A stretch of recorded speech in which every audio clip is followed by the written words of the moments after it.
This is the fourth video in my roster series breakdown, and out of all of the positions that we've talked about, this one right here might mean the most for the Cowboys season. And I know I said that about the cornerback room, but I was more so talking about that room just needing living, breathing NFL players, guys to get healthy and hopefully be on the field to start the season. And then I think I said that about the defensive line as well, but that was also about guys like Sam Williams and Marshawn Kneeland getting fully healthy and offering something up front. But now we get to the wide receivers, where they have the talent. That's not the problem. This group should be really, really good. But will they? That's what we're going to talk about in today's video as we go through this roster. Let's get into it.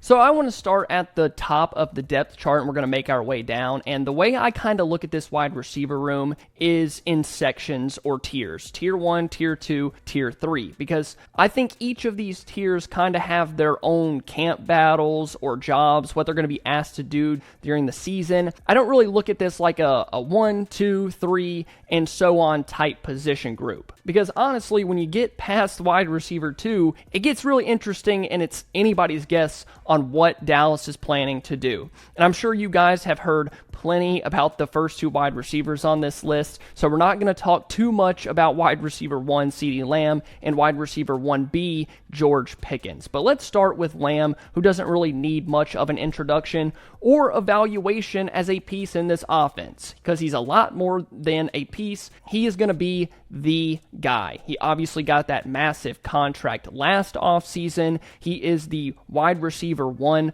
We like to say Pickens is the 1B, but Lamb should lead this entire offense in catches and production. He's going to motion. They're going to use him on different stuff in the backfield. He's going to motion across the formation. He's got inside-outside flexibility. He's going to be a main focal point for Dallas on offense and any team they play week to week on defense as well. Just a quick summary, if you want to know how good Ceedee is: 496 catches as a Cowboy, 6,339 yards, and 38 touchdowns. He's looking for his fifth 1,000-yard season in a row. And if it weren't for Andy Dalton, he'd be looking for his sixth. Lamb's going to be wide receiver 1, so let's look at who's going to benefit the most from that. And that's going to be George Pickens. Cowboys obviously acquired him in a trade with the Steelers. It's a contract year for Pickens. He's trying to get that big money deal because we all know how much wide receivers are making right now. Even the lower tier guys are getting $10, $15, $20 million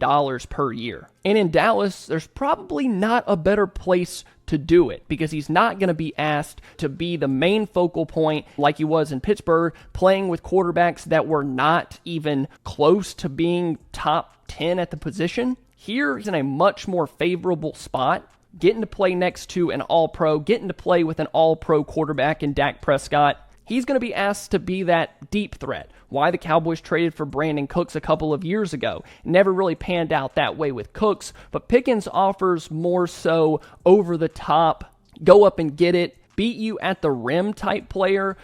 Cooks was more so relying on speed as he was getting older. But Pickens is going to be that outside boundary threat, much like they used to have with Michael Gallup. But because the ball skills and the deep play ability is so good, he's going to add a dynamic to this offense that Dallas just hasn't had in so long. But it's up to Pickens to prove that he is a legitimate number 2 or number 1 wide receiver next to Ceedee Lamb. And as good as both of these guys are, and I do believe they're going to have good seasons, I think the Cowboys season kind of hinges on them having a great year. We've seen Dak without the great wide receiver play. We've seen it when Dallas really needed help at the position, that what this Cowboys offense looked like. That's why we're all so excited. That's why everybody's been talking about Pickens for a month and a half at this point, going on 2 months, because of the difference that it makes. If you just think back to 2018, Cowboys were 3-5. Dak was throwing to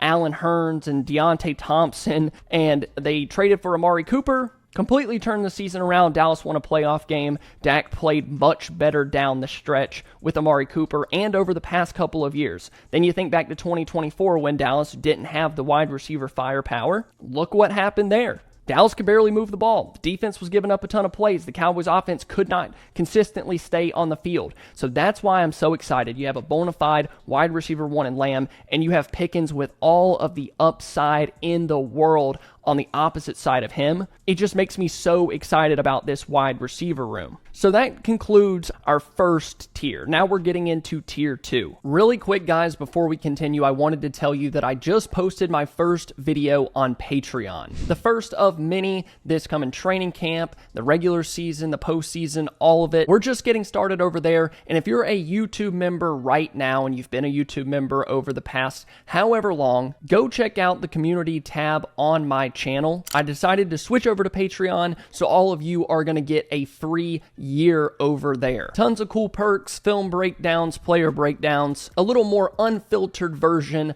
of the videos that I post here on YouTube. So if you could, go check that out. If you want to join the Patreon or redeem your free 1 year, I would really appreciate it. Now, let's get back into it. Now, I know I said that the season kind of hinges on Lamb and Pickens. It obviously does with most teams around the NFL. But then you look at tier 2, and I think at least one guy out of this group is going to have to step up in a major way as well. Like I said, I'm not listing these off as wide receiver 3, 4, and 5, just more so in that tier 2. And maybe it'll just end up becoming one big thing. Maybe none of these guys really step up to the level that maybe I'm thinking of, but maybe they step up all combined and they kind of add that wide receiver 3 element that this offense needs. Let's start with Jalen Tolbert. So if you're gonna say there's a wide receiver 3, it's probably Tolbert. He's going into the final year of his rookie deal. He had a pretty good season in 2024. I would call that his breakout year. Made a couple plays, had the catch against the Steelers, that game winner. That was awesome. He's kind of a hybrid guy. I think he can play on the outside and the boundary. I think you can move him in the slot as well. But as the wide receiver 3, having Lamb, having big play, Pickens on the outside, Tolbert just needs to be that chain mover, that Cedric Wilson when he was here. You guys remember that. He wasn't, going for 1,000 yards, and he wasn't a big play threat, but every time that Dallas needed a play, Cedric Wilson was making one. Tolbert's had kind of a slow process, really getting into the Cowboys offense. Obviously, his rookie year, he had 2 catches for 12 yards. It hasn't always been sunshine and rainbows. Last year, even in 2024 in a breakout year, there were stretches where he would just disappear. That can't happen now. Dallas is still going to need him in big moments.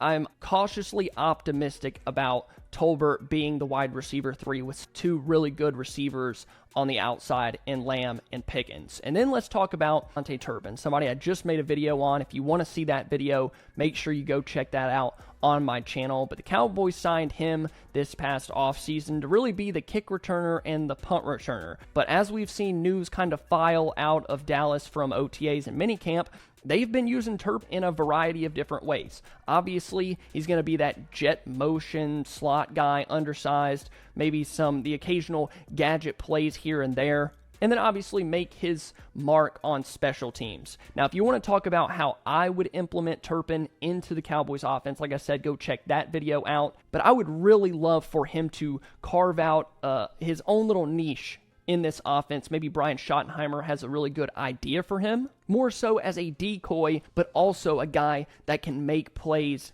down the field. If you could add that to Pickens' big playability, you have such a speedy slot on the inside. You want to move Lamb to the outside. You want to put Turpin in the backfield. There's just a million things that you can do, and I really like the idea of Turpin and what he brings to this wide receiver room. And then finally, for tier 2, Jonathan Mingo. Now, this one might seem crazy. I'm putting a guy that has 15 or 20 career catches, or 15 or 20, I don't know, not a ton of production in the NFL. I'm putting him up there with Tolbert and Turpin, guys that have been here, that have proven they can produce, albeit not at an insanely high level, but better than Mingo. Cowboys traded a 4th-round pick for him last year. The Cowboys traded a 4th-round pick in the 2025 NFL draft for him. And I'm kind of looking at this like a rookie situation. Mingo is going to be on this team because of the investment that Dallas has. It's really up to him and these other guys of where he falls in this room. Now, you just look at Mingo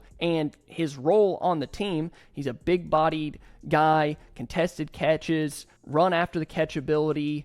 All of those things are great. But the issue is Dallas traded for Pickens that does that as well, just at a much higher level. So where does Mingo fit? I don't really know. Maybe he comes out in training camp and kind of proves to us how he fits with Dak and Lamb and Pickens. But I still think he's battling with Tolbert and Mingo for snaps when the Cowboys roll out 11 personnel. Who is that third guy on the field? And that's why I grouped all of these guys into Tier 2. Now let's head on to Tier 3. A couple other guys that I've talked about on the channel in Jalen Brooks and Ryan Flournoy. Now, I was going to just put those two guys in Tier 3, but I'm going to throw Parris Campbell in there as well. The Cowboys signed Campbell to a one-year deal in March. He's a veteran. He's kind of bounced around the league. He was with the Eagles last year. I'm pretty sure he was with the Colts for a little while. He's another big body target, has experience in the NFL, albeit not crazy production, but he has played NFL football if that's the guy that you're looking for.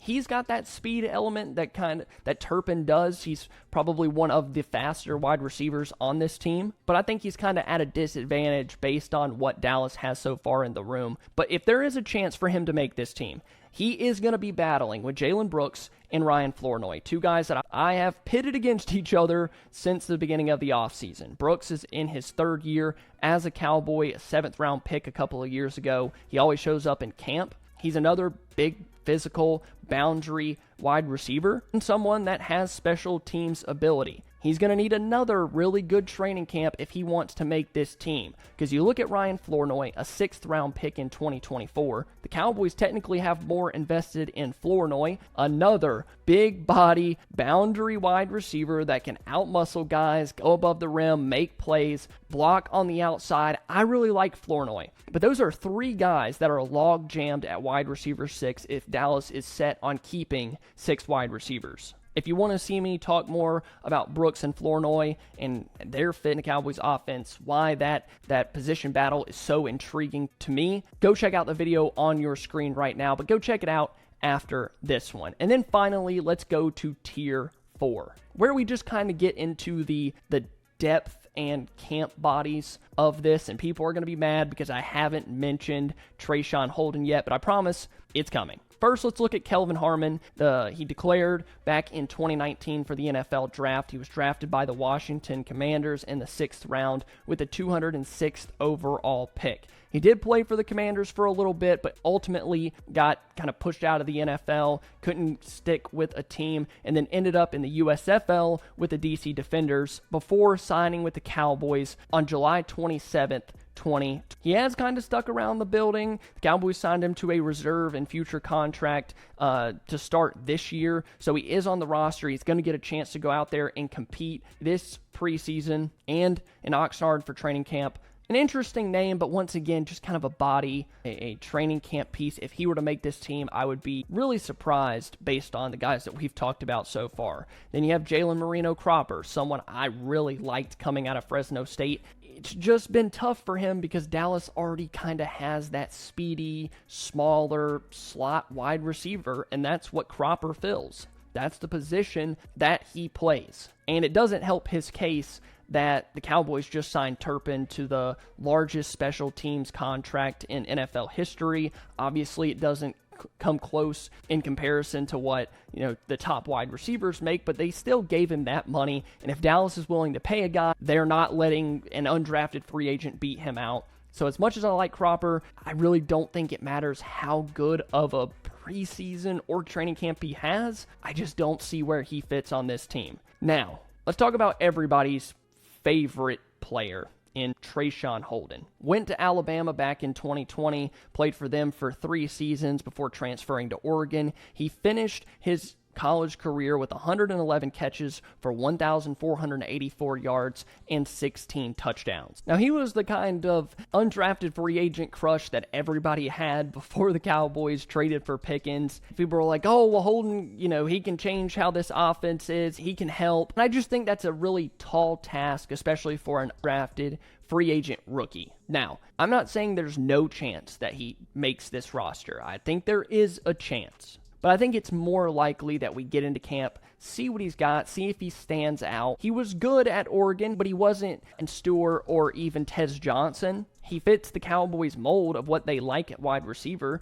Obviously, he doesn't come with crazy production and undrafted free agent, all that, but he's at 6'2", 205. He can catch the ball above the rim. Pretty good footwork. He can do things as a run blocker. But once again, it's tough because there's such a log jam at wide receiver 6 and getting guys on the team. I think it's more likely that Holden kind of sticks around more so as a practice squad piece. And then maybe in 2026, we can start talking about where he fits and how he can make this team. And then finally, Josh Kelly. Had really good production at Texas Tech. He's got good play strength. He can really fight through contact early in his route. He's got really good footwork, quick in and out of his breaks. But when you watch his film, just doesn't have the long speed. He's another undrafted free agent that's going to have a tough time making this team. And for a Cowboys offense that has been looking for speed forever, Josh Kelly might be someone that's vying for one of those practice squad spots as a young camp body. So that's where we are. That's the tiers that I broke these guys up into. At the top, you have Lamb and Pickens. That's your star duo with high upside. The offense is going to run through those two guys. And then you have your key contributors in Tolbert, Turpin, and Mingo. They're just going to be kind of fighting for snaps, how they fit in the offense, how Clayton Adams and Schottenheimer view those guys together or as individual pieces. And then people that are fighting for that very last wide receiver spot in Campbell, Brooks, and Flournoy. So that's all I got for you guys today. If you want to see me talking about LaShawn McCoy and that horrific show over there on Fox, go check out my Patreon. I'm going to be posting videos consistently there. YouTube doesn't allow me to watch those shows without taking all the money. So I'm going to be doing over there on Patreon a little bit different content than what I typically post on the channel, but a much more raw, unfiltered, unedited version of me, along with some behind the scenes stuff, what I'm doing here at the DoubleMove headquarters. So thank you guys so much for watching. If you want to check that out, it'll be linked down in the description of today's video. I love you all, and I'll talk to you very soon.